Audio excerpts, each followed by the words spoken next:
আসসালামু আলাইকুম। ওয়ালাইকুম আসসালাম। ভাই আপনার নাম কি? ওর নাম মোহাম্মদ সাত্তার শেখ। বাসা কোন গ্রাম? বাজার বদ্রঘাট, থানা কামারখন্দ। আচ্ছা, এই যে আপনি কি পান বিক্রি করেন এটা? এখানে জর্দা, সব ধরনের জর্দা, মিষ্টি পান, সব ধরনের পান হয়। মানে বিভিন্ন ধরনের মশলা ব্যবহার করেন না? বিভিন্ন ধরনের মশলা তাতে কত পদের মশলা বানুমানিক? আছে, অনেক আছে। আপনার হাকিমপুরি, শোভা, রতন, বাবা, রেড লিপ, নুরানি, হেনা, ভেজাবাতি, আপনার মিষ্টি, অনেক আইটেম আছে। তাতে পানের দাম কত? একটা পানের মিষ্টি পানের মূল্য কত?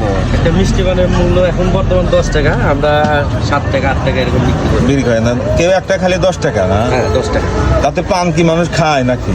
হ্যাঁ, পান খায়, অনেক পান। যদি ভিডিও দেখে কেউ আসে একটু কম টম নিবেন না? হ্যাঁ, আপনাদের ভিডিও দেখে ইনশাল্লাহ কম নেবো ইনশাল্লাহ। কত করে নিবেন তাই খান? আপনাদের ভিডিও দেখে আসলে তার জন্য 5 টাকা যাবে। 5 টাকা না মিষ্টি পান? চাচা কথা কিন্তু ক্লিয়ার, 5 টাকার কথা কইছে। হ্যাঁ, ঠিক আছে। আর এছাড়াও কি অন্য কিছু বিক্রি করেন দোকানে? হ্যাঁ, সবই আছে আপনার এখানে। ভাতের চাউল, ডাউল, তেল, হলুদ, মরিচ, সব।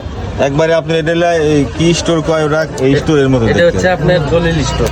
দলিল স্টোর মানে মনোহারি দোকানে বলতে যা যাবতীয় সব কিছু পাওয়া সবই যায়। আছে। আচ্ছা, আপনি ছেলে মেয়ে কয়জন? আমার 2টা মেয়ে, আলহামদুলিল্লাহ। ও, তাতে কি মোটামুটি আল্লাহর রহমতে সংসার চলে? হ্যাঁ, সংসার চলে মোটামুটি। ডাল শাক লবণ দেখে হয়েছে আছে। ঠিক আছে ভাই, কষ্ট দিলাম। হ্যাঁ ভাই, ধন্যবাদ। আচ্ছা।